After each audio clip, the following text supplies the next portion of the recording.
Feminism, over the course of history, has taken place in 3 or 4 different waves depending on who you ask and how they're categorizing in each time period. For the purpose of this video, I will be focusing on feminism in 3 different waves, and I will be primarily talking about the second wave, which took place predominantly in the 1970s. For a bit of background information, the first wave of feminism took place in the late 19th and early 20th centuries, emerging out of an environment of urban industrialism and liberal socialist politics. The goal of this wave was to open up opportunities for women with a focus on suffrage. This segment of the movement was mostly successful, as women's suffrage was granted through the passing of the 19th Amendment in 1920.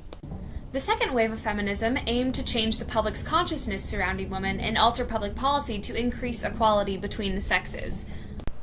After the passing of the 1963 Equal Pay Act and the 1964 Civil Rights Act, salary and employment discrimination on the basis of sex was strictly prohibited. These progressions, in the combination with women's overall mounting dissatisfaction with the sexism used in advertising campaigns and other progressive movements, sparked the initiation of the second wave of feminism. For example, these pictures are real examples of advertisements used in the 50s and 60s, and most viewed the sexism in them as normal and acceptable. Personally, I find them incredibly insulting, as did the feminists at the time. Okay, so now that you understand what sparked the second wave of feminism, we're going to talk about what women did at the time to try to make a change. First off, the National Organization for Women, or NOW, was formed in 1966, and this organization helped to bring women's rights to the national forefront. However, the movement recognized that changes also had to be taken on local and personal levels to achieve their goals.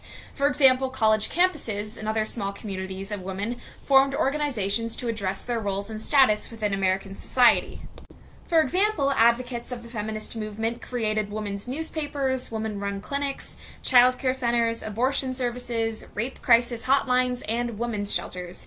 However, it's important to note that women who were non-white were frustrated by the discrimination of their sex and their race in the movement, so they formed their own organizations to address both issues. For example, the National Black Women's Health Project, the Organization of Pan-Asian American Women, and North American Indian Women's Association were formed for just this reason. In terms of different legal actions that women were trying to accomplish during the 1970s, the Equal Rights Amendment was a major factor in the second wave of feminism, even though it is still yet to be achieved. This act is a proposed amendment to the U.S. Constitution, and it would ensure equality under law for women in all domains. While introduced in 1923, it was pushed ahead significantly more in the 1970s, during the women's movement. It framed a great deal of the movement's goals. It was also strongly advocated for by the National Organization for Women mentioned earlier. The proposed amendment had 3 sections. Section 1. Equality of rights under the law should not be denied or abridged by the United States or by any state on account of sex. Section 2. The Congress shall have the power to enforce by appropriate legislation the provisions of this article. And Section 3. This amendment shall take effect 2 years after the date of ratification. In 1972, it was passed by Congress and Nixon and then sent to the states for ratification. Unbelievably, it fell just 5 states short of becoming an amendment because of the 3/4 approval required by the Constitution. In 1977, Indiana approved the act, and only 3 more states were needed to make the ERA a law. But at this point, the act was losing momentum.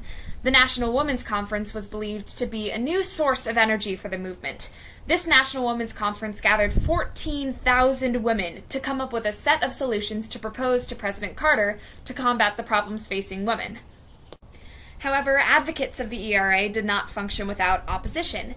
Phyllis Schlafly appealed to women who enjoyed their roles as mothers and housewives, frequently thanked her husband at the beginning of her speeches, and feared the ERA because it could take away female protections, like being able to bypass military drafts and attain child support. She also led a counter-rally during the National Women's Conference and had pro-family supporters, as she supported the nuclear family and traditional gender division of duties. Ironically, Schlafly herself went to law school and worked as a lawyer for a good amount of time, but in her defense, she only went to law school because she wanted to irritate the feminists. Despite the failure of the ERA during the second wave of feminism, women felt more empowered than ever before. But because no more states ratified the ERA after Indiana, the movement did reach a standstill. According to Time magazine, American women had reached some kind of watershed in their own history, and in that of the nation. Gloria Steinem and other female leaders at the time felt the exact same way after the letdown of not being able to pass the ERA. However, other legal advances like Title IX, the legalization of abortion, and the new right for married women to obtain credit cards with their own name created an alternative source of confidence in the movement. In short, Title IX and the 1972 Education Codes mandated equal access to higher education and athletics. And the legalization of abortion resulted from the Roe v. Wade Supreme Court decision in 1973, after Norma McCorvey sought an abortion after being raped, but she was denied by the Texas law and raised the case to the Supreme Court, where then abortion became legal. Women in the second wave of feminism were indeed making progress and gaining more legal ground, even without the passing of the ERA. But there was still business left unfinished after the end of that movement, which led to the third wave of feminism, which is still happening today. It started in the 1990s and continued the fight for universal equality between the sexes. Countless celebrity faces have united with the women's movement today, including Meryl Streep, Emma Watson, and Patricia Arquette from Boyhood. Bettina Hager leads today's movement as the DC director of the ERA Coalition, taking inspiration from memorable figures in the fight for equality like Alice Paul in the original introduction of the ERA. Hopefully one day soon, women will be guaranteed the same rights as men, whether that's through the passing of the ERA or another method. Thank you for watching.